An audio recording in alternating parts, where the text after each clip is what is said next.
சமூகத்திலே நாம் வந்திருக்கிறோம். அவரை நோக்கி பார்த்து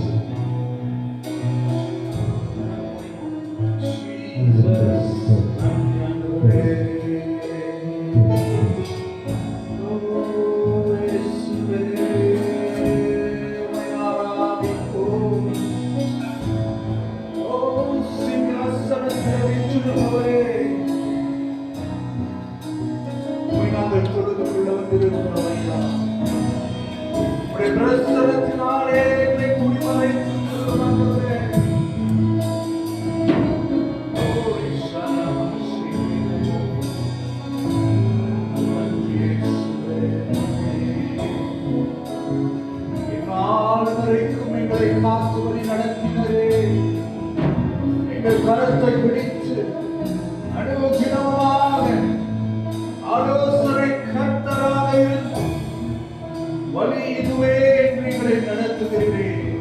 உமக்கு நன்றி ஆண்டவரே, உம்மை போற்றுகிறேன்.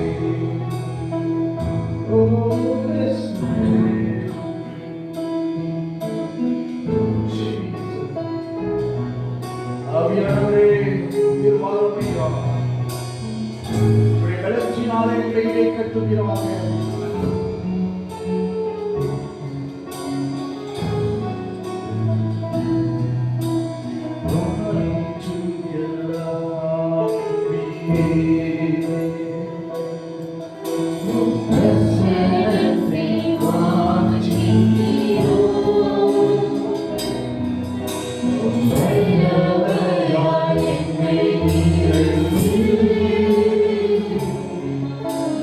Hallelujah.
செய்யுமே ஒரு அற்புதம் நம்மை காண செய்யுமே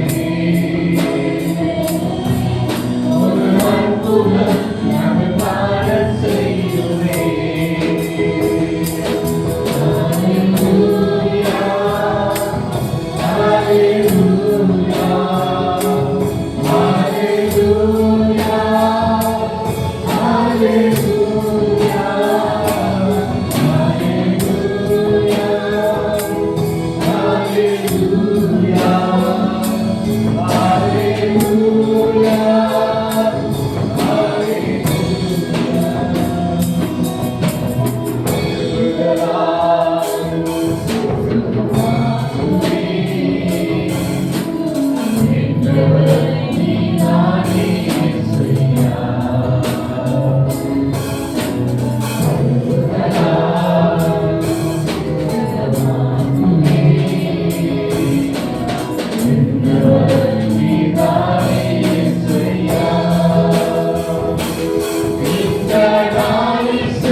ஆண்டவரே முழு மனதோடு கூட முழு பலத்தோடு கூட ஆண்டவரை நாங்கள் ஆராதிக்கிறோம்.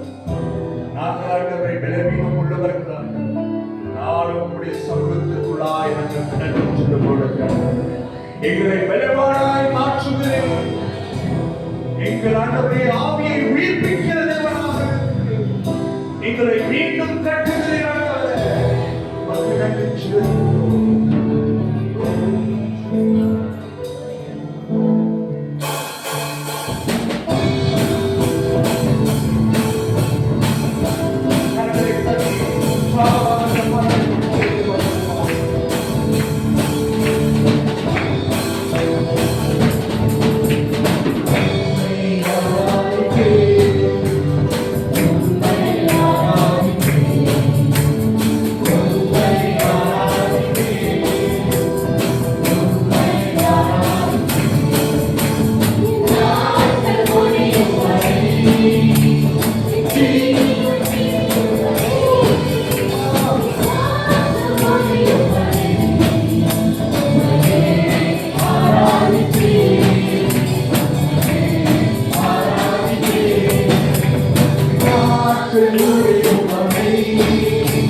ஆரம்பம் முதல் இறுதி வரை ஆண்டவரே எங்கள் வாழ்க்கையை அறிந்து வைத்திருக்கிற தேவனே ஒருவரே ஆண்டவரே. உடைய கரத்தில் இருக்கிற ஆண்டவரே நாங்கள் ஆண்டவரை பயன்படுத்துகிற கருவியாக இருக்கிறோம். பயன்படுத்துவீராக. நன்றி ஆண்டவரே.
செய்து கொண்டிருக்கிறேன். ஓ, மகன் நன்றி சொல்லுகிறேன். சர்வ வல்லமையுள்ள தேவனே, உமக்கு நன்றி சொல்லுகிறேன். உமக்கு எல்லா துதி கன மகிமையும் செலுத்துகிறேன். இயேசு கிறிஸ்துவின் நாமத்தில் வேண்டுகிறேன் தகப்பனே. ஆமென்.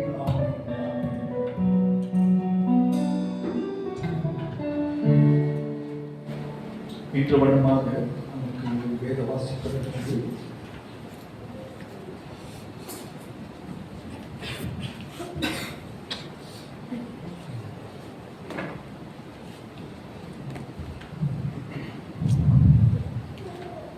யோவான் 15ஆம் அதிகாரம் 1-12 வரை மாறி மாறி வாசிப்போம். யோவான் 15ஆம் அதிகாரம் 1-12 வரை.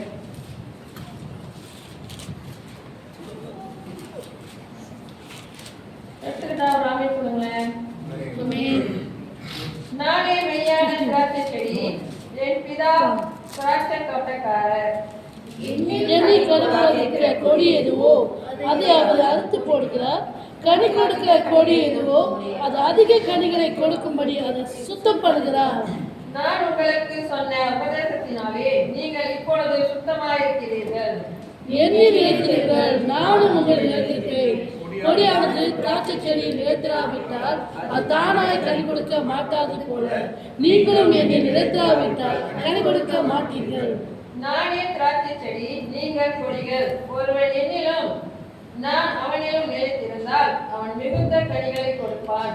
என்னை அல்லாமல் உங்களால் ஒன்றும் செய்யக்கூடாது. ஒருவன் என்னை நிலைத்திராவிட்டால் வெளியே எறிகின்ற கொடியை போல அவன் எரிந்து உயர்ந்து போவான். அப்படிப்பட்டவரை சேர்த்து அக்கலிலே போடுவார்கள், அவைகள் எரிந்து போகும். நீங்கள் என்னிலும் என் வார்த்தைகள் உங்களிலும் நிலைத்திருந்தால் நீங்கள் கேட்டுக்கொள்வது எதுவோ அது உங்களுக்கு செய்யப்படும்.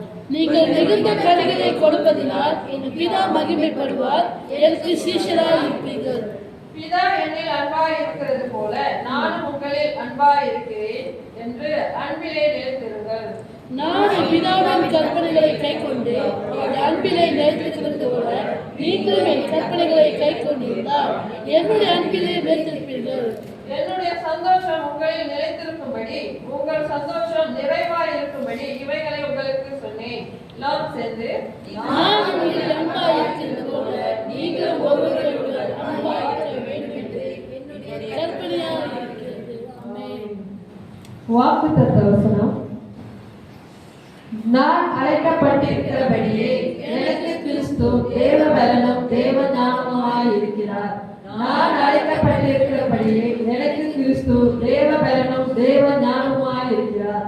நான் அழைக்கப்பட்டிருக்கிறபடியே எனக்கு கிறிஸ்து தேவ பலனும் தேவ ஞானமுமாய் இருக்கிறார். ஜெபம் செய்யும்.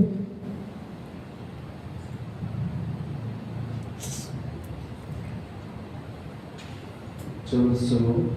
நன்றி தகப்பனே, அப்பா பிதாவே, நேசிக்கிறோம். ஆண்டவரே, நீர் ஆண்டவரே அன்புடையவராக இருக்கிற நீர் அன்பாக இருக்கிறது போல நாங்களும் ஆண்டவரை அன்பிலே நிலைத்திருக்க உதவி செய்ய. ஆண்டவரே, உடைய கனியில, ஆண்டவரை உடைய கொடியில, உடைய செடிக்குள்ளாக ஆண்டவரை நாங்கள் இணைக்கப்பட்டவர்களாக, ஆண்டவரே உடைய குணாதிசயம் உடையவர்களாக எங்களை மாற்றுவீராக. ஆண்டவரே, நாங்கள் அன்பிலே ஆண்டவரை நிலைத்திருக்க, ஆண்டவரே உங்களை வேரூன்றி நிற்கவும் எங்களுக்கு உதவி செய்ய. மிகுந்த கனி கொடுக்கிற மரமாய் எங்களை ஒவ்வொருவரையும் மாற்றுவீராக. ஆண்டவரே, கனியற்ற காரியங்களும் செயல்களும் எங்களை விட்டு அகன்று போக முடியாக சொல்லிக்கிறோம். தகப்பனே, ஆண்டவரே, நாங்கள் இந்த உலகத்திற்கு ஆண்டவரை மிகுந்த கனி கொடுக்கும்படியாக நீர் எப்படி ஆண்டவரை கனி கொடுத்தீரோ அதே போல ஆண்டவரை நாங்களும் கனி கொடுத்து உடைய நாமத்தை மகிமைப்படுத்தும்படியாக எங்களை உருவாக்க பயன்படுத்துங்க. ஆண்டவரே, இந்த சபையில் இருக்கிற ஒவ்வொரு குடும்பத்திற்காக நாங்கள் ஜெபம் செய்கிறோம். ஆண்டவரே, குடும்ப தலைவர்களை ஆசீர்வதிக்க, குடும்ப தலைவர்களை ஆண்டவரை பலப்படுத்தி இன்னும் ஆவிக்குரிய வாழ்க்கையில ஆண்டவரை பலப்பட தெரிந்தவர்களாய் மாற்றும்படியாக ஜெபிக்கிறேன். ஆண்டவரே, சொந்த குடும்பத்தை நன்றாய் நடத்துகிறவர்களாக ஆண்டவரை மாற்றுங்க. நீர் ஆண்டவரை விரும்புகிற ஒரு குடும்ப வாழ்க்கை ஆண்டவரை சபையிலே வாழ ஆண்டவரை நீர் உங்களுக்கு கற்றுக் கொடுக்கிறாங்க. ஆண்டவரே, நாங்கள் ஆண்டவரை பலவீனமானவர்கள் ஆண்டவரே, ஆனாலும் கூட உடைய பலம் எங்களுக்கு வரும்பொழுது ஆண்டவரை சகலத்தையும் செய்ய எங்களுக்கு பலன் உண்டாகும்படியாக நீ கொடுத்த கிருபைக்காக ஆண்டவரே, இந்த குடும்பத்தை நடத்துகிறதற்கு வழி நடத்துகிறதற்கு தேவ ஞானத்தினால் நிரப்புங்க ஆண்டவரே, ஆவியினால் எங்களை நிரப்புங்க ஆண்டவரே. இந்த சபை இந்த குடும்பங்கள் கட்டப்படட்டும், இந்த சபை கட்டப்படட்டும், இந்த பட்டணம் கட்டப்படட்டும், தேசம் கட்டப்படட்டும். இதை வழி நடத்துகிறாங்க உங்களுடைய கரத்தில் ஒப்பு கொடுக்கிறோம். எல்லாம் இயேசு கிறிஸ்துவின் நாமத்தில் ஜீவனில் ஆமென் ஆமென். சபையார் யாவரும் அமரும்படியாக கேட்டுக்கொள்கிறேன். பரிசுத்த பந்திக்கு நேராக நம்மை நம் ஆயத்தப்படுத்துவோம். உங்களுக்காக 1 கொரிந்தியர் வசனத்தை நான் வாசிக்கிறேன். தேவனோடு தேவனுடைய சமூகத்தில் உட்கார்ந்திருக்கிற தருணத்தை தேவனோடு கூட ஆவியில் நிரம்பி தேவனோடு கூட இறுதித்த அவரோடு கூட கனெக்ஷனாக இருக்கும்படியாக கேட்டுக்கொள்கிறேன். இறுதியில் காணப்படுகிற வேதனைகளும் துக்கங்களும் கவலைகளும் பிரிவினைகளும் எல்லாவற்றையும் தேவனுடைய சமூகத்தில் ஊற்றப்படும் பொழுது நிச்சயமாக தேவன் அதற்கு ஒரு அற்புதங்களை செய்ய வல்லவராக இருக்கிறார். நம் வாழ்க்கையில காணப்படுகிற எல்லா போராட்டங்களும் அவருடைய பிள்ளைகள் சபைக்கு வரும் பொழுது அவருடைய பந்திக்கு நேராய் அவர்களை ஆயத்தப்படுத்தும் பொழுது அவர் நிச்சயமாய் ஒரு விடுதலையை கொடுக்க வல்லவராக இருக்கிறார். நமக்காக இந்த பந்தியை ஏற்படுத்தி வைத்து போயிருக்கிறார். அவர் வரும் அளவும் இந்த பந்தியை நாம் அனுசரிக்கும்படியாக, நம்முடைய உறவை புதுப்பிக்கும்படியாக, நம்முடைய ஆவி ஆத்மா சரீரத்திலே காணப்படுகிற கரைகள் நீக்கப்படும்படியாக அவர் இந்த பந்தியை அழைத்து படைத்திருக்கிறார். சமயத்தில் அவர் செய்த உடன்படிக்கையை அவர் நினைவு கூறுகிறவராக புதிய உடன்படிக்கை கீழாக நாம் இருக்கிறோம். அவர் கொடுத்த வாக்கு தத்தம் சதா காலங்களிலும் அவரோடு கூட நித்திய வாழ்வுக்கு நம்மை அழைத்து செல்லும்படியாக அவர் வாக்களித்திருக்கிறார். ஒரு பரிசுத்த ஜீவியத்தை வாழும்படியாக அவருடைய பரிசுத்த ஆவியானவரே நமக்கு தந்திருக்கிறார். அவருடைய ரத்தம் நம்முடைய பாவங்களை நீக்கி சுத்திகரித்து அவருடைய தொடர்புகளெல்லாம் நாம் சுகமானோம் என்று தேவன் எல்லாவற்றையும் முன்குறித்து வைத்து போயிருக்கிறார்.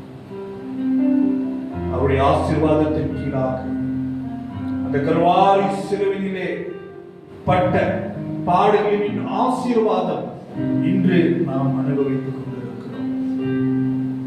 நன்றி தகப்பனே.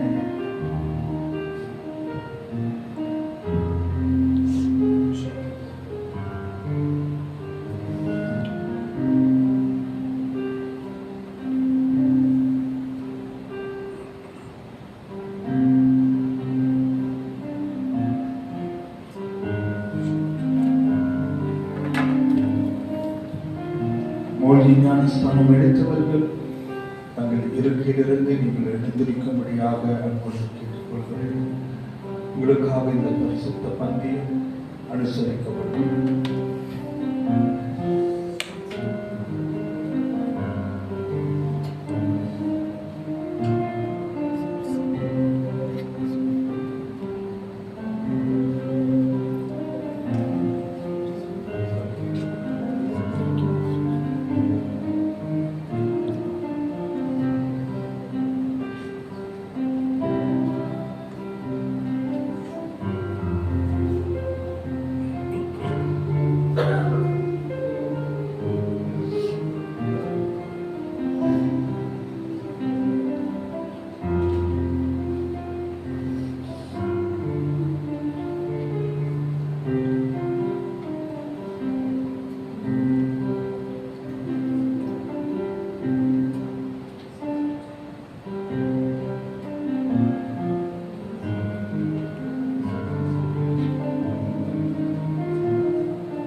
நன்றி ஆண்டவரே. பாடங்கள் கரத்தில் வைத்திருக்கிறது திராட்சை ரசமும் தப்பமும் ஆண்டவரே, நீ செய்த உடன்படிக்கை நாங்கள் நினைவுகிறோம். இது எனக்காக எங்களுக்காக பாடுபட்டு சிலுவிலை அறையுண்டு உடைய கடைசி ரத்தம் சொட்டு விடும் வரை ஆண்டவரே எங்களுக்காக ஜீவனை தந்து உடைய சரீரம் நீக்கப்பட்டது ராஜா.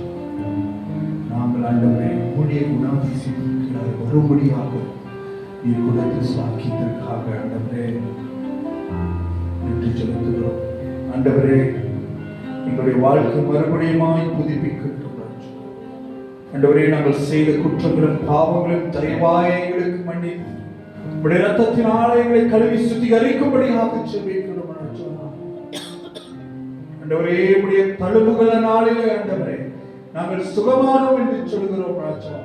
எங்கள் மேலே ஏதாவது வியாதிகள் இருக்குமானால் ஆண்டவரே இப்பொழுதே அந்த வியாதிகள் எங்களை விட்டு நீங்கி போகட்டும். உடைய தழும்புகளினாலே நாங்கள் சுகமானோம் ஆண்டவரே. ரத்தத்தினாலே எங்களை கழுவி சுத்திகரியும். ஆவி ஆத்மா சரீரம் ஆண்டவரே உமக்கு முன்பதாக கரைப்பட்டிருக்கிறது ராஜா. எங்களை மன்னித்து ஆண்டவரே எங்களை புதுப்பிக்கும் ஆசீர்வதிங்க ராஜா.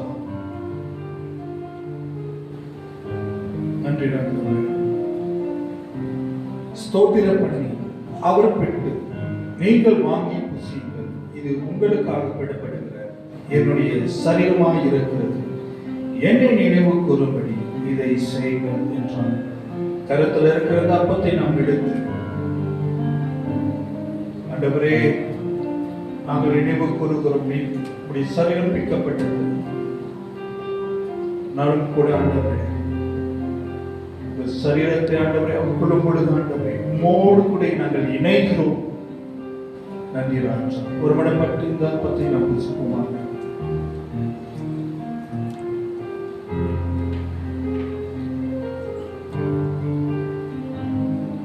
போஜனம் பண்ணின பின்பு அவர் அந்தபடியே பாத்திரத்தை எடுத்து, இந்த பாத்திரம் என் ரத்தத்தினாலாகிய புதிய உடன்படிக்கையாக இருக்கிறது. நீங்கள் இதை பானம் பண்ணும் போதெல்லாம் என்னை நினைவு கூறும்படி இதை செய்தார் என்றார். இந்த கரத்தில் இருக்கிறது திராட்சரசத்தை நாம் எடுத்துக் கொள்வோம்.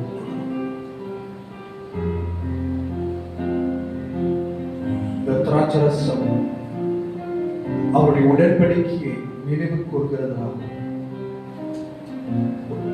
அவர் சிந்தின ரத்தம் ஜெயமாய் நமக்கு மாற்றினதை குறிக்கிறதாக. கரத்தில் இருக்கிற திராட்சரசத்தை ஒரு மணி நாம் குடிப்போமா?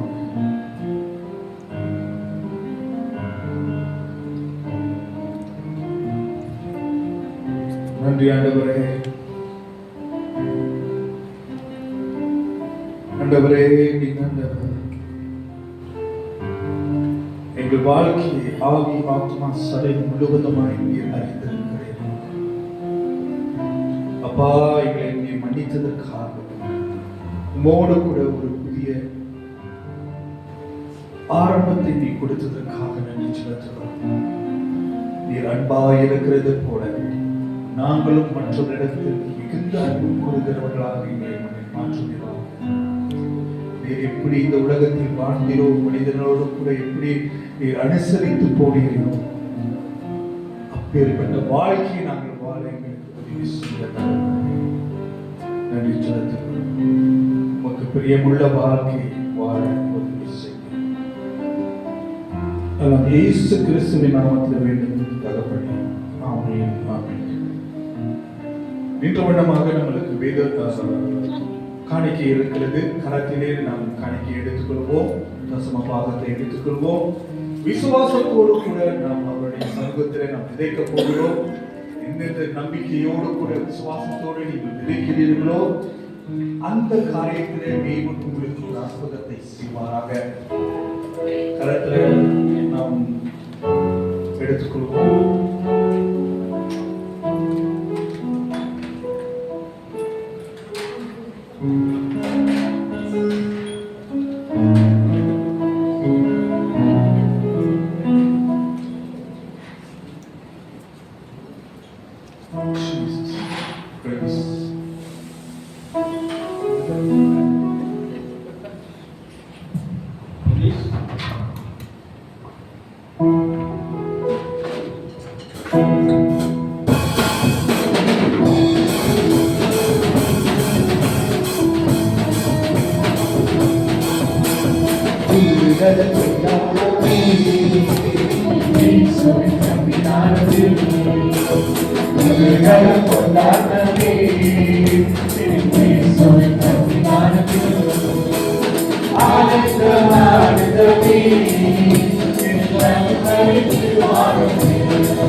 ஆசீர்வாதம் பண்ணி வழி நடத்துங்க தகப்பனே இயேசு பிதாவே.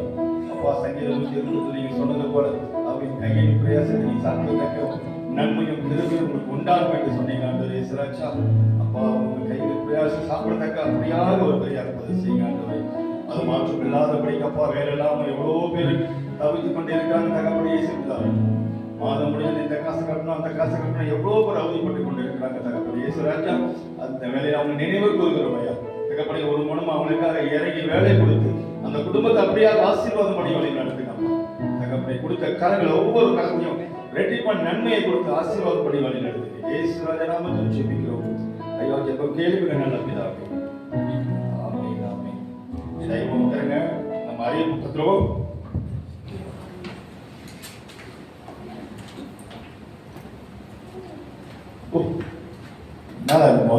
முதல் அறிவுக்கு பயங்கரமா இருக்கு. ஓகே, நமக்கு அடுத்த வாரம் செவ்வாய்க்கிழமை முழங்கால் வீர ஜபம் அப்படின்னு எங்க ஸ்டார்ட் பண்ண போறோம். ஸோ ஒரு பலத்தை கருத்தில் கொடுங்களேன். நம்ம முகத்தில் செய்ய போகிறோம். பாஸ்டர் வராரு செவ்வாய்க்கிழமை, இந்த நாளில் பாஸ்டர் வராரு. ஸோ அவர் வந்து முதல் நாள் அவர் ஸ்டார்ட் பண்ணி விடுவார் 10லேருந்து 1 மணி மட்டும். அதோடு நம்ம வாரம் செவ்வாய்க்கிழமை நம்மளுக்கு இங்கே முழங்கால் வீர ஜபம் இருக்கும் இந்த இடத்துல. ஸோ அதனால் அநேகம் சபையில் ஒரு 10 பேர் வந்து செவ்வாய்க்கிழமை அப்படி உங்களுக்கு லீவாக இருந்துச்சுன்னா ஹாஃப் டே மாதிரி இருந்துச்சுன்னா நீங்கள் அந்த 10 மணிக்கு வந்து ஜபத்தில் வந்து கலந்துக்கலாம். ஸோ 1 மணிக்கெலாம் முடிஞ்சிடும். ஸோ அந்த ஜபத்தில் வந்து கலந்துக்கிட்டா ரொம்ப நல்லது. ஏன்னா பாஸ்டர் ரொம்ப நாள் சொல்லிட்டு இருந்தார் இங்கே ஆரம்பிங்க. ஸோ அது இப்போ தான் நிறைவேறுது. ஸோ அதனால் எல்லாருமே சபை மக்கள் அனைவருமே மறந்துடாதீங்க. செவ்வாய்க்கிழமை வந்து எல்லாரும் வந்துங்க. ஆமென். நெக்ஸ்ட் ஓகே, நம்ம இல்லையா ஓகே, நம்மளுக்கு இந்த ஒரு வேலைகளை வந்து ப்ரேயர் டைப் இருக்கு. 4 மணிலேருந்து 5 மணி மட்டும். ஸோ இந்த சுற்றி வட்டாரமெல்லாம் ஜெபிப்போம். ஸோ இந்த ஜபத்தில் நீங்கள் வந்து கலந்துருங்க. நம்ம காடியில் போய் ஜபம் செய்வோம். ஸோ உங்களுக்கு காடி இருந்துச்சுன்னா தயவாக எடுத்து வந்து எங்களோட இணைஞ்சிக்கிங்க. நம்ம எல்லாம் ஒன்றாக போயிட்டு இந்த சுற்றி இருக்க வட்டாரம் எல்லாம் நம்ம ஜெபிக்கலாம். Amen. Next okay, 1 night prayer. நம்மளுக்கு இந்த வாரம் இந்த மாதம் 8ஆம் தேதி 8ஆம் மாதம் 7ஆம் தேதி 1 நைட் ப்ரேயர் வெள்ளிக்கிழமை இரவு 10 மணிலேருந்து 4 மணி மட்டும், விடிகால் 4 மணி மட்டும். ஸோ நமக்கு 1 நைட் ப்ரேயர் இருக்கு. ஸோ இதையும் மறந்துடக்கூடாது. நமக்கு நம்ம திருசபையில் ஒன்று தான் 1 நைட் ப்ரேயர் நடந்து கொண்டு இருக்குது. அதனால் நம்ம எல்லாரும் சப்போர்ட் பண்ணோம்னா இன்னும் எல்லா திருசபையிலும் நடத்துவாங்க. ஸோ தயவாக நீங்கள் இந்த 1 நைட் ப்ரேயர் வந்து கலந்துங்க. உங்களால் ரொம்ப நேரம் முடியலாலும் பரவாயில்ல, ஒரு அட்லீஸ்ட் ஒரு ஹவர் 2 ஹவர் கூட நீங்கள் உட்காந்து ஆண்டு ஜெபிச்சுட்டு போகலாம். ஆமென். ஓகே, அடுத்த வாரம் கிளினிக் வந்து மோசஸ் பிரிசிலா நீங்கள் தான் கிளினிக் வந்துருங்க. ஓகே, அவ்வளோதான். ஓகே, அவ்வளோதான். மறந்துடாதீங்க, செவ்வாய்க்கிழமை எல்லாரும் வந்துருங்க. ஓகே, நம்ம நேரத்தை தளர்த்தாம தேவனோட வார்த்தையை கொடுக்க எல்டர் மோசஸை நம்ம கரம் கட்டி அவரை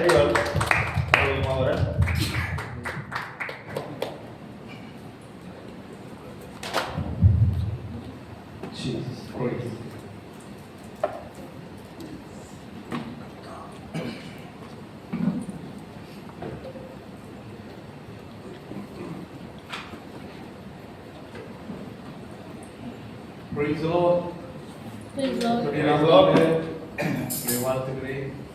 பார்க்கல மிக்க சந்தோஷம்.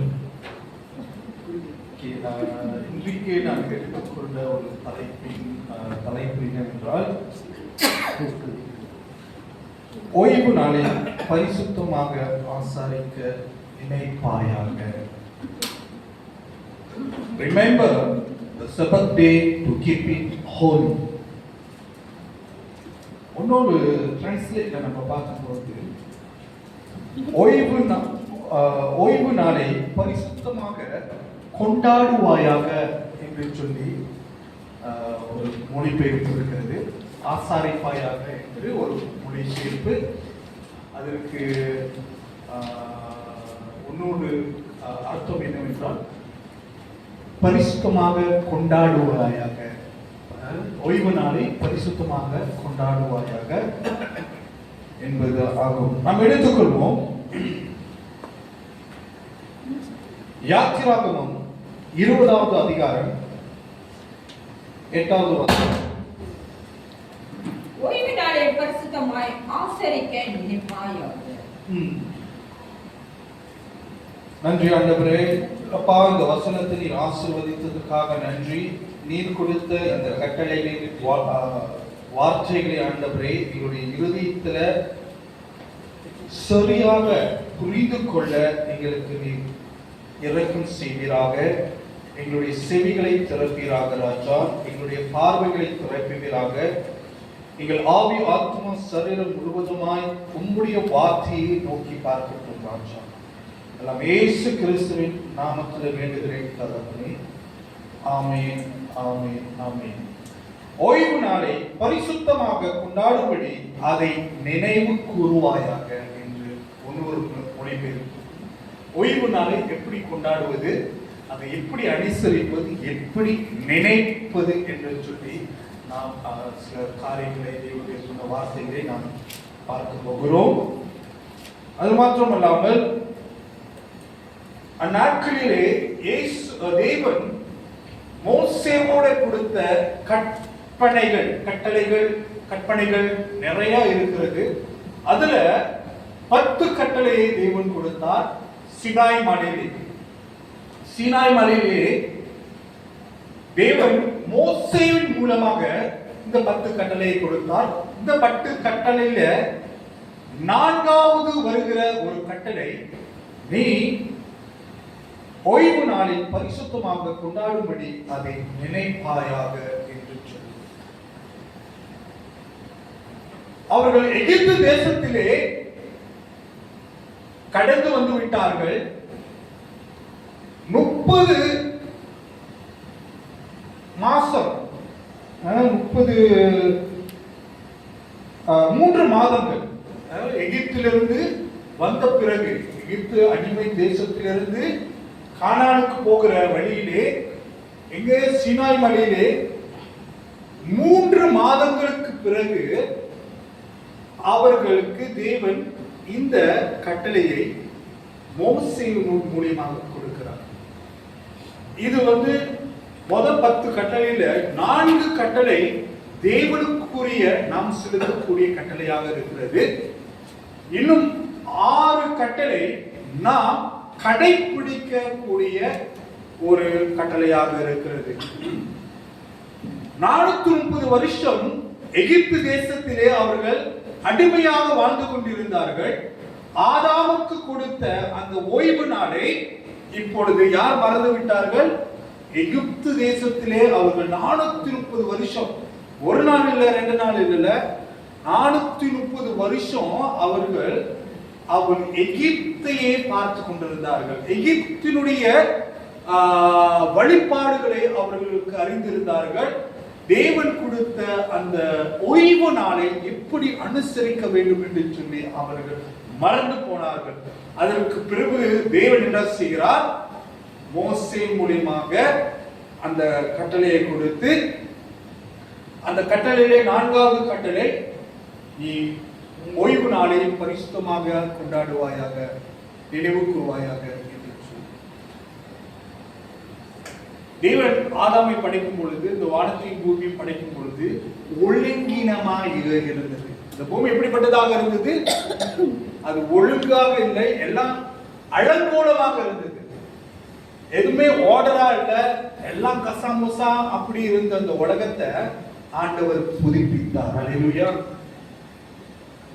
அப்ப புதுப்பிக்கும் பொழுது 6 நாள் அவர் உலகத்தையும் அதனுடைய காரியங்களையும் மிருகங்களையும் ஜலத்தினுடைய காரியங்களையும் எல்லாவற்றையும் சொல்லி எல்லாவற்றையும் படைத்து 6வது நாளிலே மனிதனும் உண்டாக்கி 7வது நாளிலே தேவன் ஓய்ந்திருந்தார் என்று சொல்லி. ஓய்வு என்றால் என்ன? தேவன் என்ன ஓய்வு எடுக்கிறாரா? எல்லாமே உலகமே அலங்கோலமாக இருந்தது. அலங்கரித்து புதுப்பித்து ஆண்டவர் யார் கையில கொடுக்கிறார்? ஆதாமியோட கையில கொடுக்கிறார். ஒழுங்கா இல்லாம கசாமுசா இருந்த அந்த வாழ்க்கைய உலகத்தை தேவன் சீரமைத்து நேர்த்தியாய் அவருடைய பிளான்ல இந்த பூமியை அவர்களுக்கு கொடுத்து, இந்த பூமியை படைத்தது எல்லாமே பாத்தீங்கன்னா நம்ம வாழ்றதுக்கு தான். அந்த பூமி, இந்த நிலா எதுக்கு வச்சிருக்கிறாரு? நம்மளுக்கு தான் வச்சிருக்கிறாரு. சந்திரன் எதுக்கு வச்சிருக்காரு? நமக்கு தான் வச்சிருக்காரு. நட்சத்திரம் எதுக்கு வச்சிருக்காரு? எல்லாம் நமக்கு தான் வச்சிருக்கிறாரு. இந்த பூமியை அந்தரத்துல அவர் வைக்கும் பொழுது சகலத்தையும் பெர்ஃபெக்ட்டா அவர் படைத்து 7வது நாளிலே அவர் ஓய்ந்திருந்து அந்த நாளை மனிதன் தேவனோடு கூட குடும்பத்தோடு கூட சஞ்சரிக்க வேண்டும், கொண்டாட வேண்டும், ஓய்ந்திருக்க வேண்டும் என்று சொல்லி அந்த நாளை ஆசீர்வதித்தார். ஆசீர்வதித்த பிறகு ஆதாம் அந்த பெட்டனை கொண்டு வந்தானா இல்லையா அப்படின்னு பார்க்கும் பொழுது அதுல கட்டளை கொடுத்தார், ஓய்ந்திருந்தார். ஆனா அது கட்டளையாக கொடுக்கப்படவில்லை.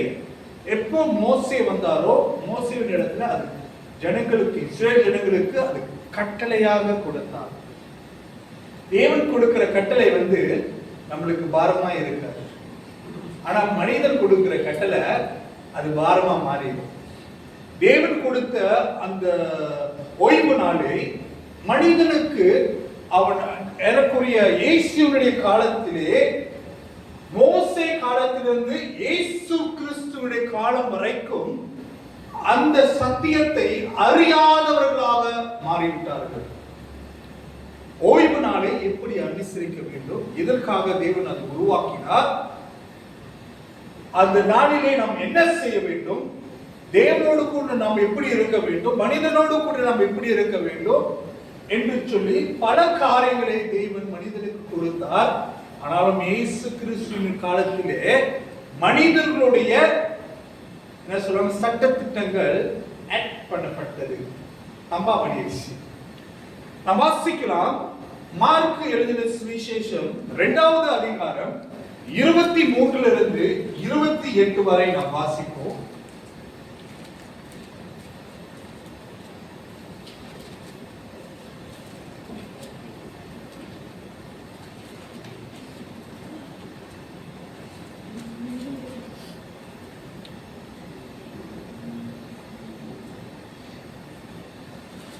மார்க்கு எழுதின சுவிசேஷம் 2வது அதிகாரம்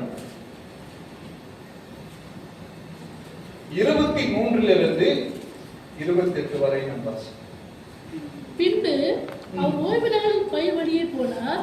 அவருடைய சீஷர்கள் கூட நடந்து போகையில் கதிர்களை கொய்ய தொடங்கினார்கள். பரிசேயர் அவரை நோக்கி, இதோ ஓய்வு நாளில் செய்யத்தகாததை இவர்கள் ஏன் செய்கிறார்கள் என்றார்கள். அதற்கு அவர், தாவீதுக்கு உண்டான ஆபத்தில் தானும் தன்னோடு இருந்தவர்களோ பசியா இருந்தபோது அவன் அபியத்தார் என்னும் பிரதான ஆசாரியரின் காலத்தில் செய்ததை நீங்கள் ஒரு காலம் வாசிக்கவில்லையா? அவன் தேவனுடைய வீட்டில் பிரவேசித்து ஆசாரியை தவிர வேறொரு புசிக்கத்தக்கதாக தெய்வ சமூகத்து அப்பங்களை நானும் புசிக்க தன்னோடு இருந்தவர்களுக்கும் கொடுத்தானே என்றார். பின்பு அவர்களை நோக்கி, மனுஷன் ஓய்வு நாளுக்காக உண்டாக்கப்படவில்லை, ஓய்வு நாள் மனுஷனுக்காக உண்டாக்கப்பட்டது. ஆகையால் மனுஷகுமாரன் ஓய்வு நாளுக்கும் ஆண்டவராய் இருக்கிறார் என்றார். பின்பு அவர் ஓய்வு நாளில் பயிர் வழியே போனார். ஓய்வு நாள்ல இஸ்ரேல் ஜனங்கள் ஓய்வு நாள் என்றால் சபத் டே. அந்த நாளிலே அவர்கள் இஸ்ரவேலர்கள் அது ஒரு புனிதமான நாள் என்று சொல்லி கருதுவார்கள். அதுவும் யூத ஆர்த்தடாக்ஸ் அப்படின்னு சொன்னா அவங்க இன்னும் ஆச்சாரமாக இருப்பார்கள். அந்த சனிக்கிழமை தான் அது சபத் டே. நம்ம ஒவ்வொரு ஞாயிற்றுக்கிழமை நம்ம இங்க சந்திக்கும் பொழுது கூடுகையில ஏன் ஞாயிற்றுக்கிழமை ஆரம்பிச்சுனாக்கா வாரத்தின் முதல் நாள் தேவன் உயிர்த்தெழுந்த காரியத்தினால அது அப்படியே மாறப்பட்டதுனால அது ஞாயிற்றுக்கிழமை ஆராதனையாக மாறிடுச்சு. சபத் டே பார்த்தாக்கா ஓய்வு நாள் சனிக்கிழமை தான். ஆனால் நாளிலேயே யூதர்கள் எப்படி அவர்கள் நடந்து கொள்வார்கள் என்றால் அவர்கள் தங்கள் வேலையை அல்லது வியாபாரத்தை செய்ய மாட்டார்கள், வேலைக்கு போக மாட்டார்கள். சனிக்கிழமை சபத் டே, சனிக்கிழமை அந்த பரிசுத்த நாளிலேயே அவர்கள் வேலைக்கு போக மாட்டார்கள், எந்த ஒரு வியாபாரத்தை அவர்கள் அணுக மாட்டார்கள், அவர்கள் மறுபடியும் சமைக்க மாட்டார்கள், வீட்டிலே அவருடைய அடுப்பு எரியக்கூடாது. இந்த நாள் அதாவது நமக்கு 12 மணிக்கு மேல போனாதான் நெக்ஸ்ட் டே அது கணக்குப்படுது. ஆனா இஸ்ரேல் ஜனங்கள்ல 6 மணிக்கு மேல டே மாறும். 6 மணிக்கு மேல டே மாறும். நம்மளுக்கு 12 மணிக்கு மேலதான் டே மாறுது. அதனால அவர்கள் 6 மணிக்கு மேல அவர்கள் 6 மணிக்கு வந்தாவே அவர்கள் ஆச்சாரமாக இருப்பார்கள். அந்த ஓய்வு நாள் மாத்திரம். அவர்கள் வேலைக்கு போக மாட்டார்கள், பிசினஸ் செய்ய மாட்டார்கள், அவர்கள் சமைக்க மாட்டார்கள், துணி துவைக்க மாட்டார்கள், வீட்டில் எந்த ஒரு வேலையும் செய்ய மாட்டார்கள். அது மாத்திரம் இல்லாமல் ஹெட்போன், தொலைக்காட்சி, கணினி, மின்சார வேலைப்பாடுகள் எல்லாவற்றையும் அவர்கள் தொட மாட்டார்கள். டெலிவிஷன் பார்க்க மாட்டாங்க, போனை தொட மாட்டாங்க, அடுத்தது ரேடியோ கேட்க மாட்டாங்க. எது டெக்னாலஜியா இருக்குதோ அது எதுவுமே அவர்கள் சம்பந்தப்படுத்த மாட்டார்கள். அவர்கள் லிப்ட் கூட தொட மாட்டார்கள், காரை ஓட்ட மாட்டார்கள், அதற்கு வேலையாட்களை வைத்திருப்பார்கள். இப்படி ஆச்சாரமாய் அவர்கள் வாழக்கூடிய காரணம் என்ன? ஆண்டவர் எகிப்து தேசத்திலிருந்து புறப்படும் பொழுது அவர்கள் சொன்னார்கள், ஓய்வு நாளை பரிசுத்தமாக அனுசரிப்பாயாக, ஆசாரிப்பாயாக என்ற ஒரு கட்டளை அவர்களுடைய ஆக்ஷன் பாருங்க எப்படி எல்லாம் மாத்தி போட்டுச்சு.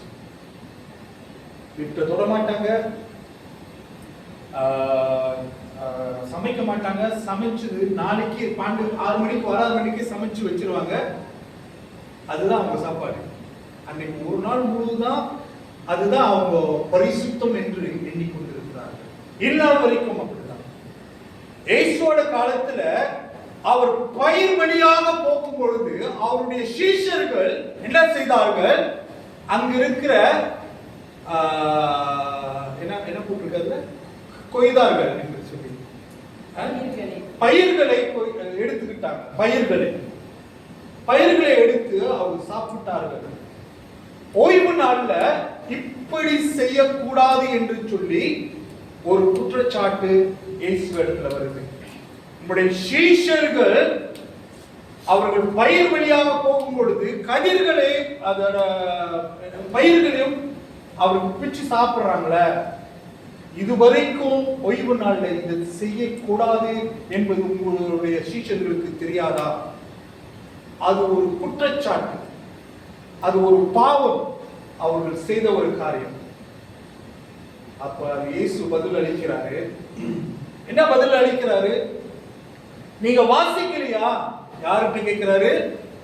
பரிசேயரும் சதுசேயரும் வேதபாரகரும் அவர்கள் எல்லாம் மதத்தை சார்ந்து மதத்தினுடைய சட்ட திட்டங்களை நாங்கள் கைக்கொள்ளுகிறோம் இருக்கிறோம் என்று நீதிமானாகவும் நினைத்துக் கொள்கிறார்கள், பரிசுத்தவான்களாய் நினைத்துக் கொள்கிறார்கள்.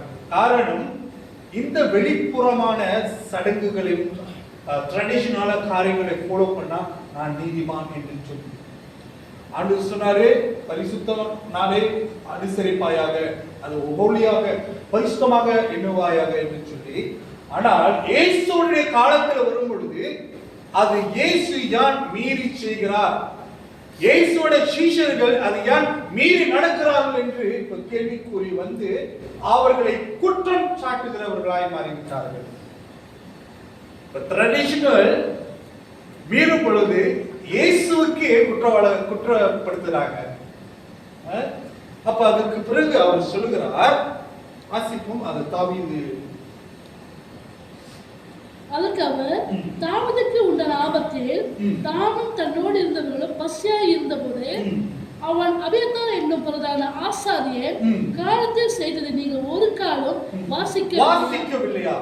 இப்ப சதுசேயர் பரிசீஸ் அவர்களெல்லாம் வந்து கேட்கிறாங்க, ஆண்டவரே இப்படி செய்றீங்களே, அது உங்களுக்கு தப்பா தெரியலையா? இது நாள் வரைக்கும் இது ஒரு தீட்டான காரியம் செஞ்சிட்டீங்களே, ஓய்வு நாளில் இதெல்லாம் செய்யக்கூடாதுன்னு உங்களுக்கு தெரியாதா என்று சொல்லி இயேசுவை குற்றப்படுத்தும்படியான கேள்வி வருகிறது. இயேசு சொல்கிறார்,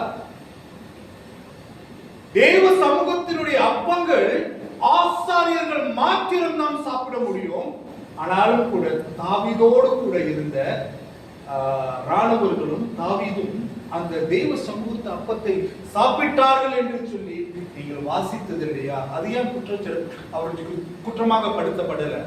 அப்ப தேவன் தண்டிச்சிருக்கலாம, தேவ சமூகத்து அப்பத்தை ஆசாரிகள் மாத்திரம் தான் சாப்பிடணும் அப்படின்னு சொல்லி. இப்ப நம்ம விருது பந்தி ஒளி கொம்முனியன் எடுத்தோம். ஒளி கொம்முனியன் நம்ம எடுக்கும் பொழுது நம்ம என்ன செய்யறோம்? மூலிகை ஞானஸ்தானம் எடுத்தவர்கள் தான் இந்த பந்தியில இருக்க முடியும். அது நம்மளுடைய ஒரு தேவன் கொடுத்த ஒரு கட்டளை. அதே போலதான் ஆசாரிப்பு கூடாரத்தில தேவ சமூகத்தின் அப்பங்கள் ஆசாரியர்களும் அவர்களுடைய குடும்பத்தார் மட்டும்தான் அந்த காரியத்தை சாப்பிட முடியும். வேற நூறு சாப்பிட்டால் அது தேவ குத்தம் ஆயிரும் அப்படின்னு சொல்லிட்டு அந்நாட்களிலே நினைத்து கொண்டிருந்தார்கள். அவர்கள் கற்பனைகள் மனித கற்பனைகளாக தம்பா பண்ணப்பட்டது.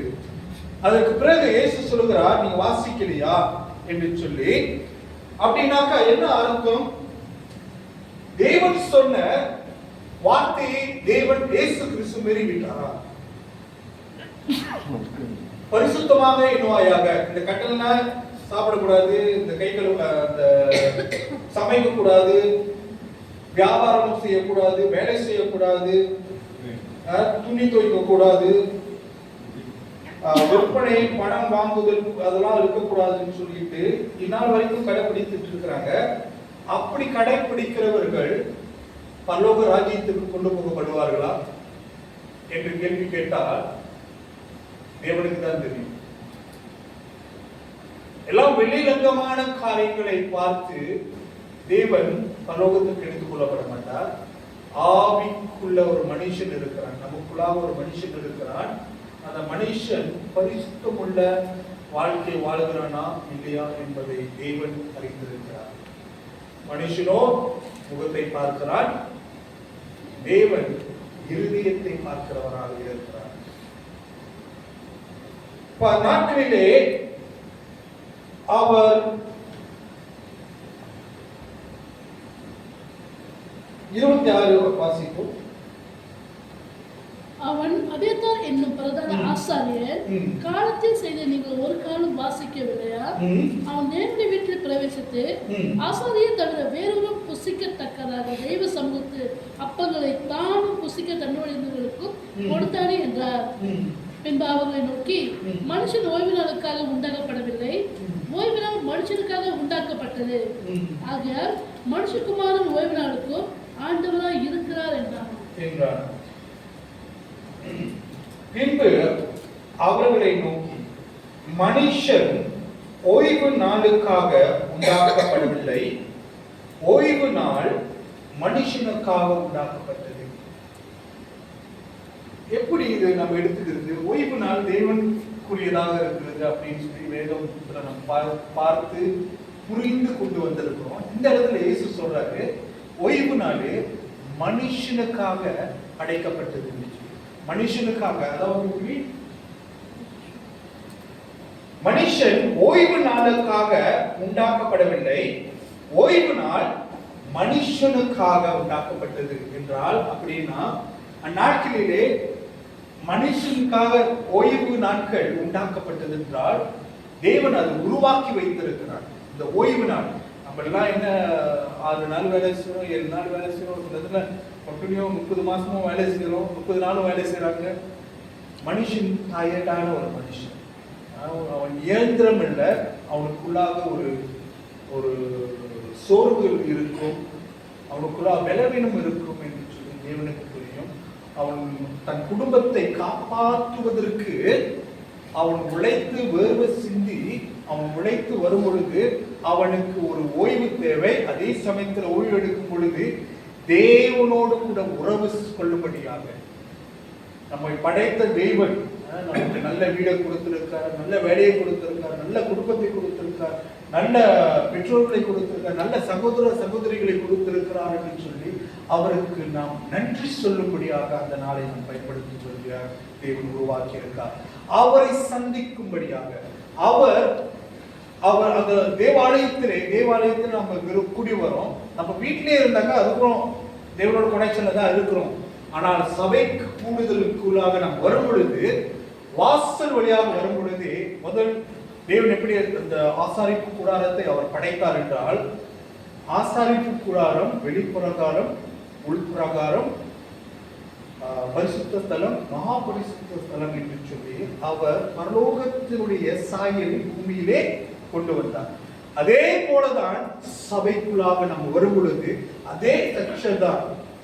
முதலாவது தேவனுடைய சபைக்குள்ளாக வரும் பொழுது ஒரு பயபக்திக்குள்ளாக நம்முடைய சுயங்கள், நம் செய்த காரியங்கள் எல்லாவற்றிலும் பலி செலுத்த வேண்டும்.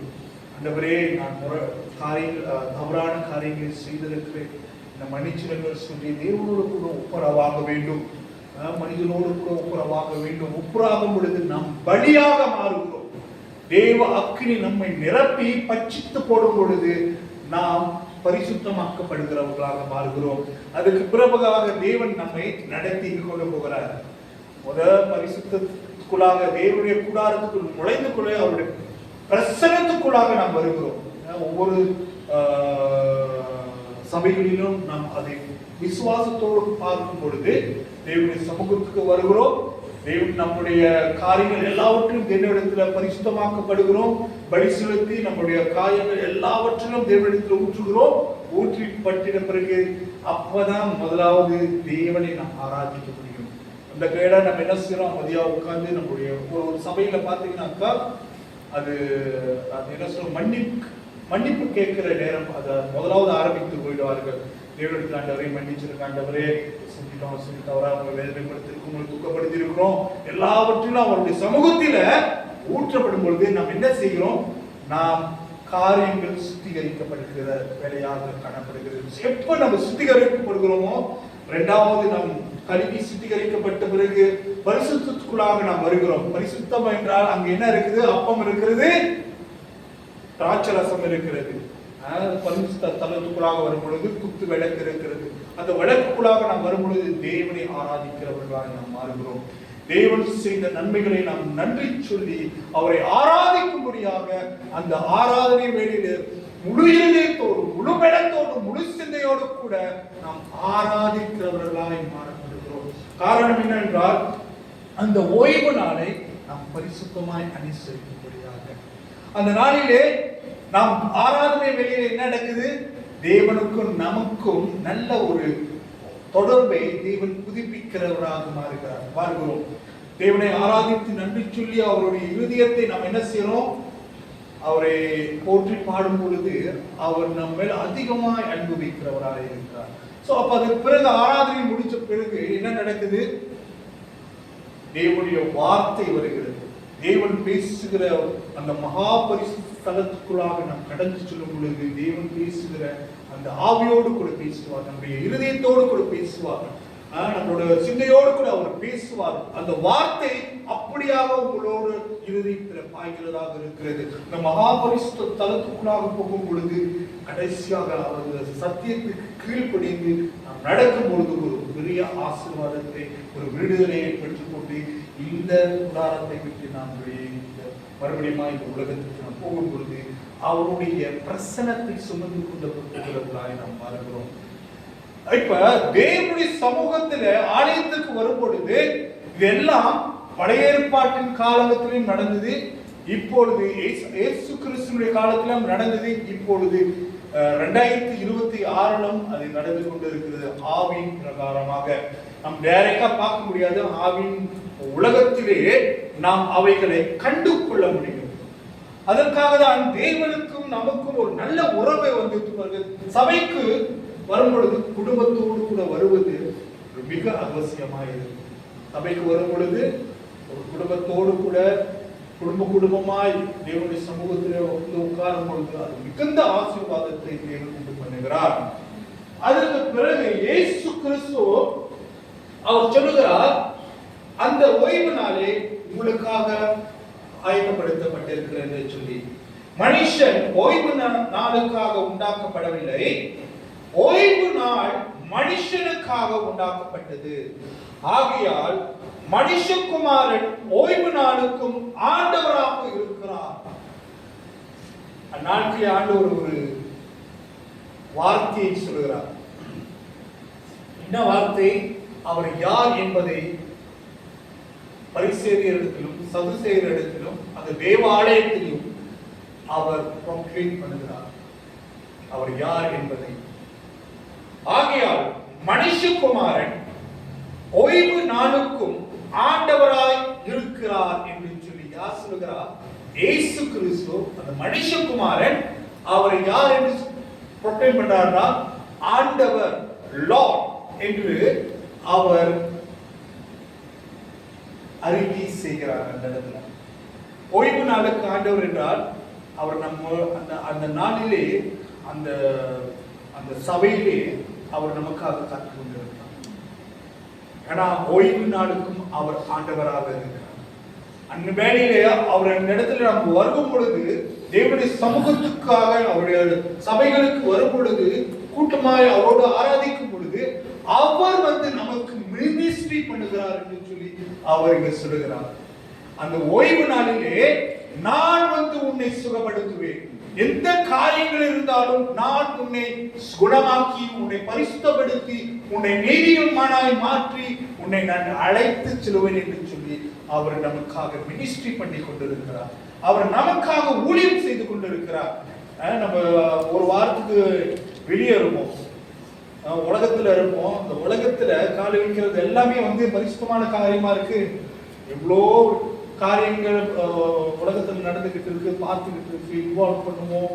அடிக்கடி சண்டை, வீட்டுல பிரச்சனை, குடும்பத்துல பிரச்சனை, கணவன் மனைவிக்கு பிரச்சனை, அண்ணன் தம்பிக்கு பிரச்சனை, அக்கா தங்கச்சிக்கு பிரச்சனை, எல்லா விதமான பிரச்சனையும் இந்த உலகத்துல போயிட்டு நம்ம வரப்போறோம். அப்ப அந்த உலகத்துக்கு போயிட்டு நம்ம எவ்வளவு வேதனையா வருவோம். சண்டை போட்டு வந்திருப்போம், மத்தவங்களை ஏசிட்டு வந்திருப்போம், மத்தவங்களை அடிச்சு உடைச்சிட்டு வந்திருப்போம், சண்டை போட்டு வந்திருப்போம், ஒருத்தவங்களை தேவையில்லாத காரியங்கள்ல ஏமாத்திட்டு வந்திருப்போம், பொய் சொல்லிட்டு வந்திருப்போம். எவ்வளோ காரியங்களை நாம் இந்த உலகத்துல போயிட்டு என்ன செஞ்சுட்டு வந்துட்டு இந்த தேவாலயத்துக்கு வரும் பொழுது அவர் வந்து ஓய்வு நாளுக்கு ஆண்டவராக இருக்கிறபடினால அவர் நம்மை மீண்டும் கட்டி எழுப்ப வல்லவராக இருக்கிறார்.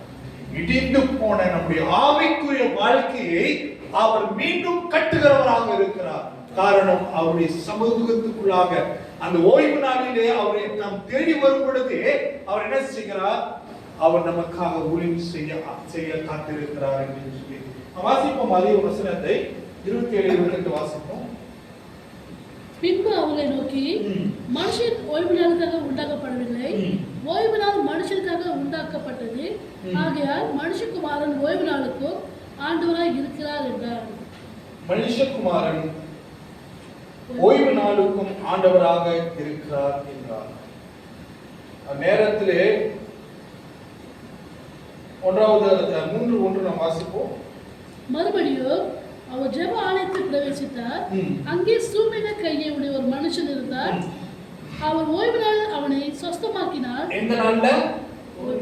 ஓய்வு நாளிலே அவனை சொஸ்தமாக்கினார். அவர் மேலே குற்றம் சாட்டலாம் என்று அவர் மேல் நோக்கமாய் இருந்தார்கள்.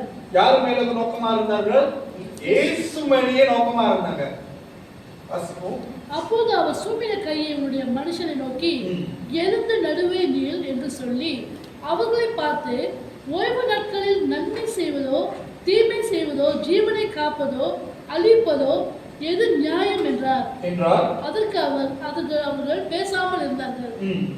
அவருடைய இறுதி கடின நிமித்தம் அவர் விசனப்பட்டு கோபத்துடனே சுற்றிலும் இருந்தவர்களை பார்த்து அந்த மனுஷனை நோக்கி உன் கையை நீட்டி என்றார். அவன் நீட்டினார். அவன் கை மறுகை போலாய் சொஸ்தமாயிற்று.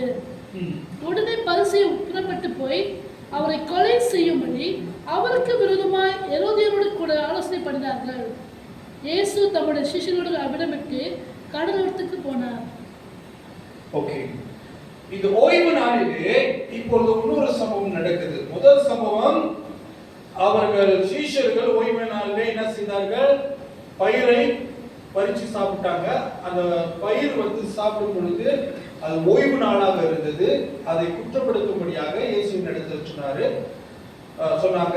சொல்லிட்ட பிறகு அந்த ஓய்வு நாளிலே இப்பேற்பட்ட காரியங்களை செய்யக்கூடாது என்று சொல்லி இந்த யூத ஜனங்கள் அவர்களுக்கு தப்பான ஒரு புரிந்துணர்வு அங்கே காணப்படுகிறது. இயேசுடைய காலத்துல அவர் இயேசு வந்துட்டாரு, இது சொன்னது ரைட் தான், ஓய்வு நாளை பரிசுத்தமா நினைப்பாயாக என்று சொல்லி. ஆனா மனுஷன் என்ன செய்தான்? அவனுடைய சொந்த கட்டளைகளையும் கற்பனைகளையும் அதுல இன்புட் பண்ணதுனால இப்ப அந்த ஓய்வு நாள் பாரமாய் மாறிவிட்டது மக்களுக்கு. ஆனால் சபைக்கு வரும்பொழுது இவ்வளவு லோ போட்டு எடுத்துட்டு வராங்களே, இவ்வளவு லோ, இதை செய்யக்கூடாது அது செய்யக்கூடாது. இப்ப வியாதி கூட வந்திருக்கான். ஒரு சும்மின பெரிய இப்ப சர்ச் வந்திருக்கிறான். அந்த சர்ச்ல அந்த தேவாலயத்துல இருக்கும் பொழுது அந்த பரிசேயர்கள் சதுசேயர்கள் ஆண்டவரை பார்த்து, யார் இவங்களை சொஸ்தமாக்குவாரு ஓய்வு நாள்ல? அப்ப அவங்களுடைய கண் நோட்டம் என்ன? ஓய்வு நாள்ல யாரும் பரிசுத்தமாக்கப்படக்கூடாது, யாரும் கீழ் பண்ணக்கூடாது, குணமாக கூடாது என்று தப்பான ஒரு எண்ணத்தை இன்புட் பண்ணிட்டு இருக்கிறாங்க. ஓய்வு நாள்ல அவர்தான் ஆண்டவர், இயேசுதான் ஓய்வு நாளுக்கும் ஆண்டவராக இருக்கிறார். இப்ப தேவாலயத்துல அந்த ஓய்வு நாள்ல 6வது நாள்ல பரிசுத்தமாயா எண்ணுவாயாக என்று சொல்லுகிற அந்த நாட்களிலே இயேசு அந்த இடத்துல அந்த தேவாலயத்தில் இருக்கிறார். தேவாலயத்தில் இருக்கும் பொழுது பரிசேயர் எல்லாம் கிட்ட வந்து நிக்கிறாங்க. அங்க ஒரு சச்சாட்டன்னு ஒரு இருக்கா, அவங்கள பார்த்து அப்ப பரிசேயர்கள் அவங்களோட எப்படி பழகுறாங்க? அந்த சுப்பின கைய உடைய அந்த மனுஷனை அந்த தேவ ஆலயத்துக்குள்ளாக ஒரே இடத்துல இருக்கிறார்கள். அப்ப இந்த பரிசேயரும் சதுசேயரும் வேத பாரகரும் அந்த மனுஷனை எப்படி பார்க்கிறார்கள்? ஒரு ஆகாதவன் என்று நினைக்கிறாரு. பரிசுத்தமான இடத்துல இருக்கிற இடத்துல எப்படி அது எண்ணக்கூடும்? முடியாது. தேவனுடைய சமூகத்துல வந்து நிற்கும் பொழுது அவன் ஒரு சச்சாட்டு அவங்கள நான் பேசணும், இரக்கம் இல்லாதவர்களாய் மாறிவிட்டார்கள். சட்ட ட்ரெடிஷனலான காரியங்கள் அவங்களுடைய இருதயத்தை கடினப்படுத்துகிறதாய் மாறிவிட்டது. இப்ப தேவன் கொடுத்த அந்த கட்டளை இப்ப பிசாசானவன் எப்படி புரிந்து கொள்ளும்படியாக வைத்து விட்டானால், அவனுக்கு நான் சுகம் அடைக்க கூடாது என்று சொல்லி எண்ணம் மறுபடியாக அவன் சிந்தனை மாறுபட்டு விட்டது. யாருடைய? அந்த பரிசேயருடைய சிந்தனை, அந்த சதுசேயருடைய சிந்தனை மாறுபட்டு விட்டது. இயேசு இரக்கமுடையவராக இருக்கிறார். இயேசு கருணை உள்ளவராக இருக்கிறார். அவனை பார்த்த மாத்திரத்திலே இயேசுனால தாங்க முடியல. அவனால தாங்க முடியல. அவன் கையா இப்படி இருக்குது, இவ்வளவு வேதனையா இருப்பானே, எவ்வளவு துக்கமா வாழ்க்கைய இந்த கையை வச்சுக்கிட்டு அவன் வாழ்வானேன்னு சொல்லிட்டு சட்ட சடங்குகள் அவரை குற்றப்படுத்தினாலும் கூட பரவாயில்ல, நான் இரக்கம் செய்கிற தேவனாக இருக்கிறேன், நான் அவனுக்கு நீதி செய்து அவனை நான் குணப்படுத்துவேன் என்று சொல்லி அவனை வர சொல்லி இங்க நடுவில் நிறுத்துறார். வாசிப்போம் அந்த கருத்தும். அப்போ சூமின கையுடைய மனுஷன் நோக்கி எழுந்து நடுவே நில் என்று சொல்லி, எழுந்து நடுவிலே நில் என்று சொல்லி அவர்களை பார்த்து ஓய்வு நாட்களில் நன்மை செய்வதோ, ஓய்வு நாளிலே நன்மை செய்வதோ, தீமை செய்வதோ, ஜீவனை காப்பதோ, அழிப்பதோ எது நியாயம் என்று கேட்கிறார். இப்ப தேவன் இந்த ஆலயத்துல வந்து நிக்கிறாரு. இங்க ஒரு சும்பின கையை ஒருத்தர் நிக்கிறான். இங்க பரிசேயர்களும் இருக்கிறாங்க, சதுசேயர்களும் இருக்கிறாங்க. அங்க இருக்கும் பொழுது என்ன நடக்குதுனாக்கா, பேசி பாருங்க, நீங்க என்ன ஆசைங்களும் என்ன நினைச்சாலும் பரவாயில்ல, நான் இரக்கம் செய்வேன், அவனை குணப்படுத்துவேன் என்று சொல்லி அந்த அவன் கூட்டு வந்து நடுவுல நிறுத்துறாங்க. கையை பிடிச்சியோ இல்ல எப்படி ஒரு கூட்டு வந்து அப்படியே நிறுத்துறாங்க. நிறுத்தி 3 கேள்வி கேட்கிறாரு. என்ன கேள்வி கேட்கிறாரு? ஓய்வு நாளிலே நன்மை செய்வதோ, தீமை செய்வதோ, ஜீவனை காப்பதோ, அழிப்பதோ எது நியாயம் என்று கேட்கிறார். இப்ப இந்த காரியங்கள் அவர்களுக்கு கேட்கும்போது எப்படி இருந்திருக்கும்? யாரு பரிசே? அப்ப இயேசு வந்து தேவகுற்றன் மோசையை போராடுன்னு இருப்பாங்க. ஆனா அதுக்கு பின்னால் இருக்கிற அன்பை மறந்து விட்டார்கள், அதுக்கு பின்னால் இருக்கிற அந்த கருணையை மறந்து விட்டார்கள், அதுக்கு பின்னால் இருக்கிற அந்த கிருபையை மறந்து விட்டார்கள், அதுக்கு பின்னால் இருக்கிற அந்த வேதனைக்குரிய மனுஷனை மறந்து விட்டார்கள். காரணம், அந்த ட்ரெடிஷனான வழிபாடுகள் இப்ப கண்ணை மறைத்து அவனுடைய இருதயத்தை கடினப்படுத்தி விட்டதாக இருக்கிறது. இப்ப தேவன் சொல்லி அந்த மனுஷனை கொண்டு வந்து என்ன செய்கிறார்? குணப்படுத்துகிறார். அவனுடைய இறுதி கடினத்து நிமித்தம் அவர் விசனப்பட்டு கோபத்துடனே சுற்றிலும் இருந்தவர்களை பார்த்து அந்த மனுஷனை நோக்கி, உன் கையை நீட்டு என்றார். அவன் நீட்டினான், அவன் கை மறுகை போல சொஸ்தமாயிற்று.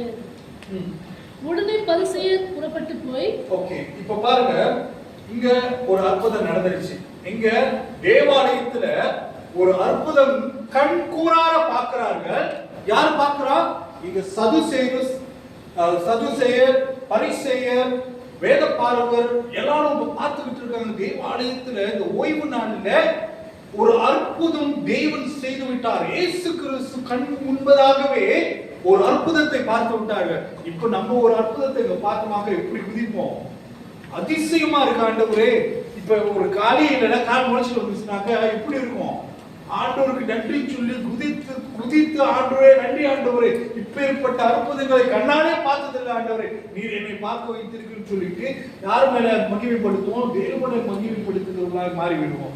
எல்லாரும் அப்படிதான்.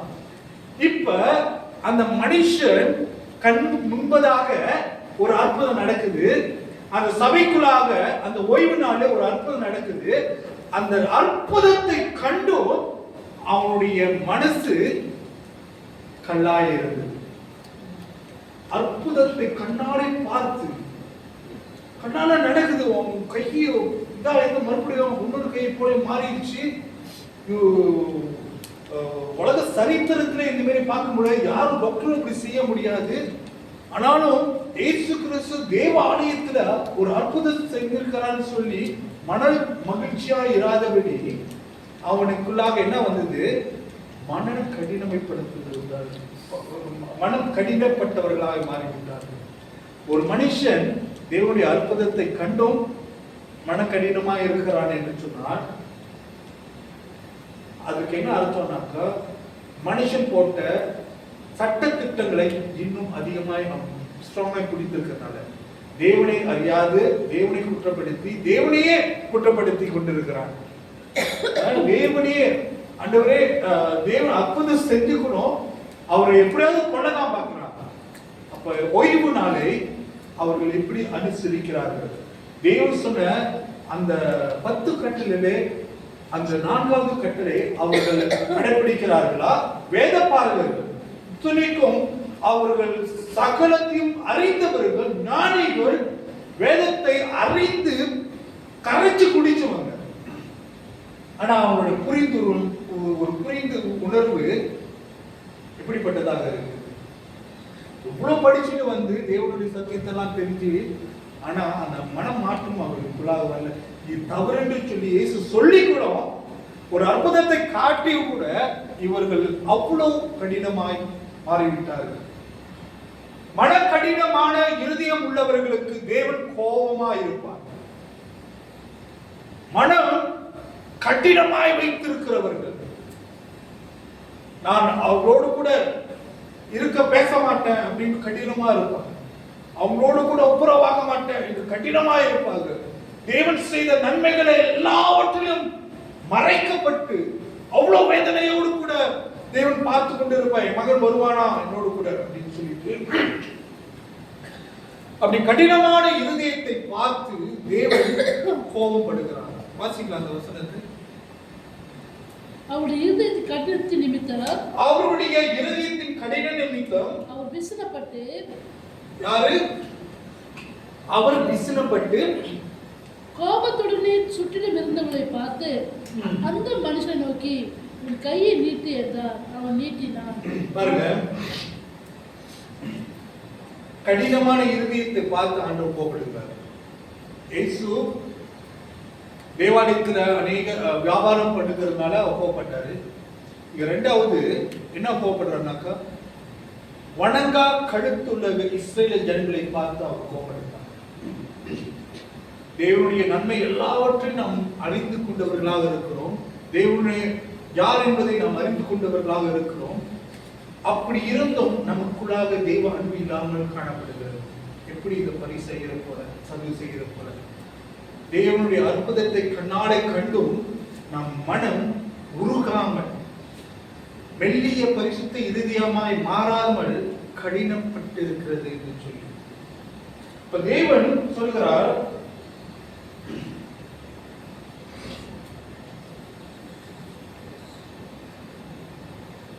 பரிசேயர்கள் அற்புதத்தை பார்த்தும் மனம் திரும்பவில்லை. அவர்கள் இயேசுவை கொலை செய்ய திட்டமிட்டார்கள்.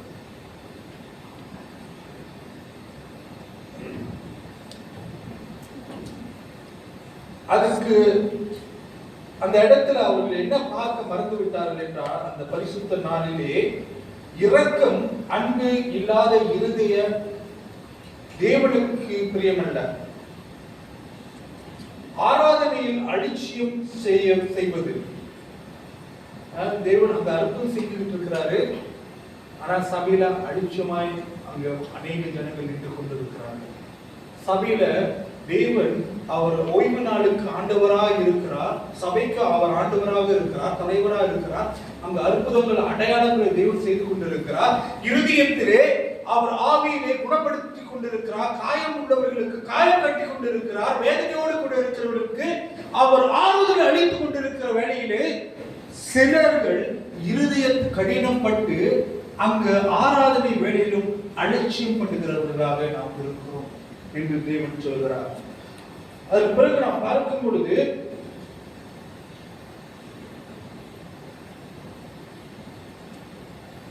தேவை உள்ளவர்களுக்கு, சபை தேவை உள்ளவர்களுக்கு நன்மை செய்ய நாம் மறந்து விடுவர்களாக மாறுகிறோம். அன்பை, இரக்கம் நிறைந்த வாழ்க்கையை விட சட்ட திட்டமான அந்த ட்ரெடிஷனான வாழ்க்கையை நாம் விரும்புகிறவர்களாக இருக்கிறோம். எப்படி இந்த பரிசேயர் போல இயேசுதான் நம்முடைய வாழ்க்கையில் ஆண்டவர் என்பதை நாம் மறந்து விடுகிறோம். இயேசுதான் இந்த சபைக்கு தலைவர், இயேசுதான் நம்முடைய மினிஸ்ட்ரி செய்கிறார். ஆனாலும் கூட நம்ம என்ன செய்யறோம், சில வேளையில இயேசுவையே மறந்துடுறோம். அவர் தான் என்னுடைய வாழ்க்கையினுடைய தலை என்று சொல்லி நாம் மறந்து விட்டு அவரை குற்றப்படுத்துகிறவர்களாய் மாறிவிடுகிறோம். இப்போ ஓய்வு நாளிலே தேவன் நமக்கு ஆசீர்வாதத்தை கொடுத்துட்டா, அந்த ஓய்வு நாளை பரிசுத்தமாக அனுசரிக்கும்படியாக, எப்படி அனுசரிக்கும்படியாக, எப்பொழுதும் இரக்கமுள்ளவர்களாக இருக்க வேண்டும், எப்பொழுதும் மற்றவர்களுக்கு உதவி செய்கிறவர்களாக இருக்க வேண்டும். ஓய்வு நாளிலே அவர் மற்றவர்களுக்கு தேவனை தேடுகிறவர்களாக இருக்கும், குடும்பத்தோடு கூட நல்ல உறவு கொள்ளும்படியாக அந்த நாளை நாம் பயன்படுத்த வேண்டும். அது மாத்திரம் இல்லாமல் நம்முடைய சொந்த ஓய்வுக்காகவும் அந்த நாளை நாம் பயன்படுத்தலாம். அந்த ஓய்வு நாளை ஆசீர்வாதமாக நம் கரத்தில் கொடுத்திருக்கிறார். நாம் எப்படி அதை அனுசரிக்க வேண்டும்? இப்போ ஒரு தகப்பன் ஒரு மகனுக்கு ஒரு பைசிக்கலை வாங்கி கொடுத்துட்டாரு, ஒரு புது பைசிக்கல் வாங்கி கொடுத்துட்டாரு. வாங்கி கொடுத்துட்டு அந்த மகன் ஓட்டாம, அந்த பைசிக்கலை என்ஜாய் பண்ணாம, ரைட் பண்ணாம, அவன் டெய்லி கழுவி தொடச்சு வீட்டிலே வச்சிருந்தானாக்கா அந்த பலன் அவனுக்கு என்ன பலன்? அவன் என்ஜாய் பண்றதுக்கு அந்த நாள்ல என்ன பலன் இருக்கு? ஒண்ணுமே இல்லைங்க. அப்ப தேவன் கொடுத்த ஒரு கிஃப்ட் ஓய்வு நாள். மனுஷனுக்கு கொடுத்த ஒரு கிஃப்ட்னாக்கா ஓய்வு நாள். அந்த 7வது நாள் மனுஷனுக்காக தேவன் படைத்திருக்கிறார் என்று சொல்லி வேதம் சொல்லுகிறது. அந்த வசனம் என்ன போட்டிருக்கு? 27. பின்னர் நோக்கி மனுஷன் ஓய்வு நாளுக்கு படவில்லை. ஓய்வு நாள் மனுஷனுக்காக உண்டாக்கப்பட்டது என்றால் அது மனுஷனுக்கு கொடுத்த ஒரு கிஃப்ட். இந்த ஓய்வு நாள் மனுஷனுக்கு கொடுத்த ஒரு கிஃப்ட் என்று தேவன் கொடுத்திருக்கிறார். அதே போலதான் இந்த தகப்பன் தன் மகனுக்கு ஒரு பைசிக்கலை வாங்கி கொடுத்து நம்ம ஓய்வு நாள் பாலிஷ் பட்டம் பண்ணிக்கிட்டு இருந்தோமாக்கா நம்ம எப்ப என்ஜாய் பண்ண போறோம் அந்த பைசிக்கலை? எப்ப அத நல்லா ஓட்டி என்ஜாய் பிள்ளைங்க பார்த்தீங்கன்னா பைசிக்கல் புதுசா ஓட்டுறப்ப என்ன செய்வாங்க? ரொம்ப என்ஜாய் பண்ணுவாங்க, தூண் ஓடுவாங்க, அப்படின்வாங்க, ஒரு லிப்பாடு எடுப்பாடுங்க. ஸோ அதை என்ஜாய் பண்றாங்க. அதே போலதான் அந்த நாளை நாம் என்ஜாய் பண்ண வேண்டும் என்று சொல்லி ஓய்வு நாட்களில் குடும்பத்தோடு கூடுவோம், சபையோடு கூடுவோம், ஆராதனை செய்துவிட்டு நாம் குடும்பத்தோடு ஓய்ந்து தேவனோட சஞ்சரித்து பண்ணிட்ட பிறகு நாம் குடும்பத்திற்கும் அந்த ஓய்வு நாளை நாம் அனுசரிக்க வேண்டும், கொண்டாட வேண்டும் என்று சொல்லி.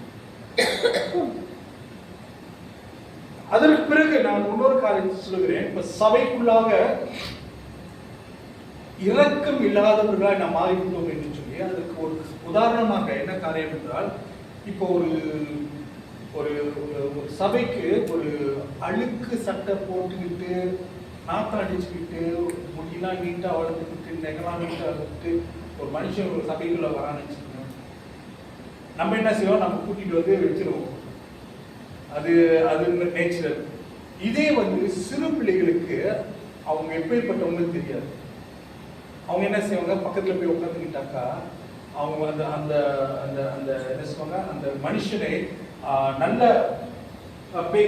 பக்கத்துல உட்காந்து அனுசரிச்சு பேச ஆரம்பிச்சாருனாக்கா அவருக்குள்ளாக என்ன வெளிப்படுதுனாக்கா அன்பை அவர்கள் உணர்கிறவர்களாக இருப்பார்கள். யாரு?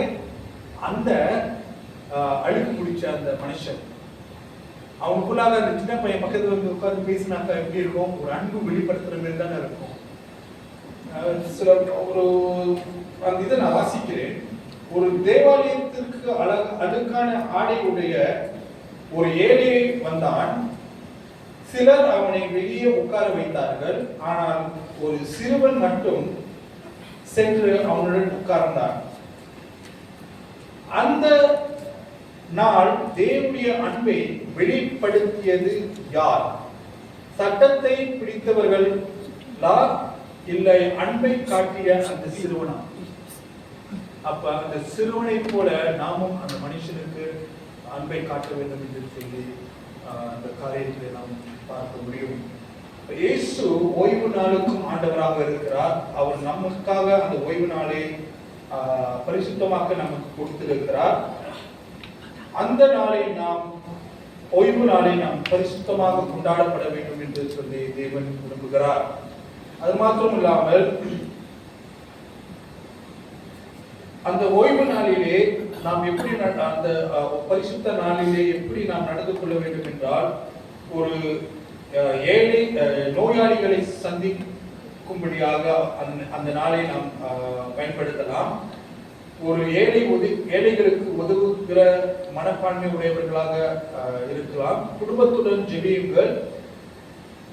எல்லாவற்றிலும் குடும்பத்தோடு கூட வேத வாசிப்பு இரவிலே அது நடத்தும்படியாக அது மிகவும் முக்கிய ஆசீர்வாதத்தை உண்டாக்கும்.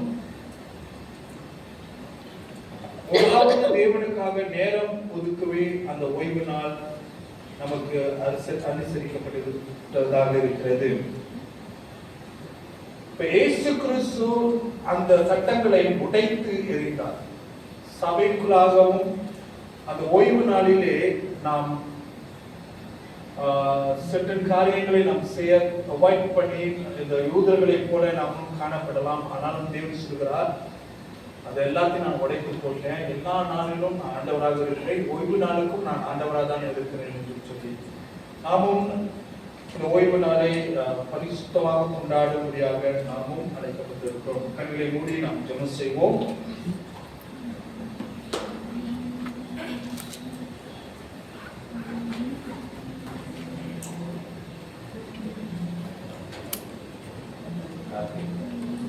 நன்றி ஆண்டவரே.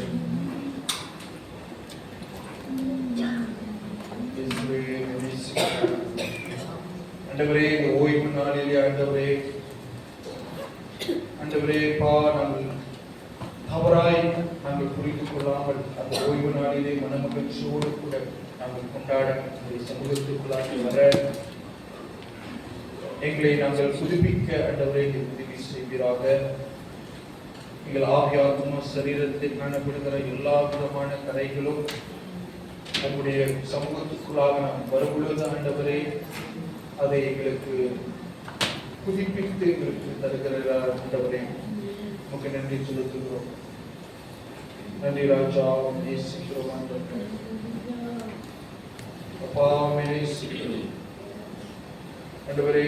நீர் பேசின வார்த்தைகளுக்காக நன்றி செலுத்துகிறோம்.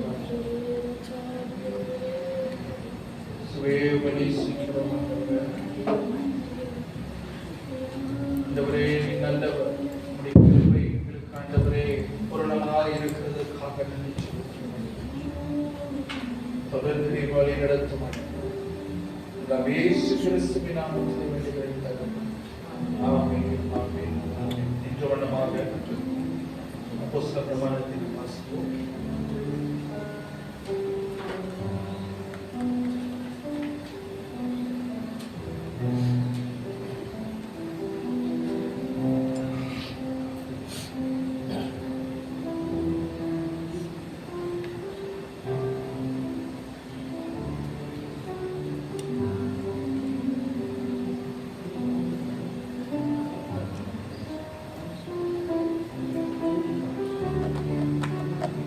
Jesus, praise.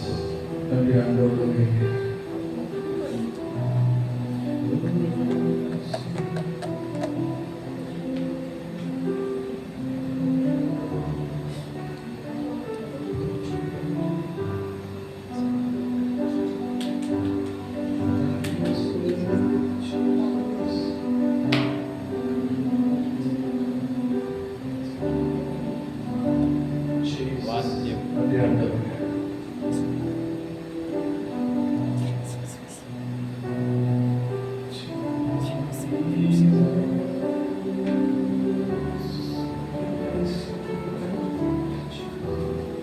Praise Jesus. சேர்ந்து வாசிப்போம். வானத்தையும் பூமியையும் படைத்த சர்வவல்லமையுள்ள விசுவாசிக்கிறேன். அவருடைய ஒரே குமாரன் ஆண்டவராகிய இயேசு கிறிஸ்துவை விசுவாசிக்கிறேன். அவர் பரிசுத்த ஆவியானவரிடம் கன்னி மரியாதையிடத்தில் பிறந்தார். அவர்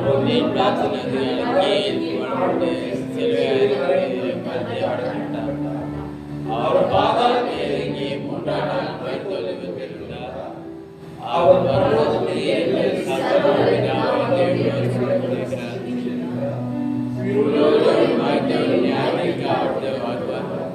பரிசுத்த ஆவியானவரை விசுவாசிக்கிறேன்.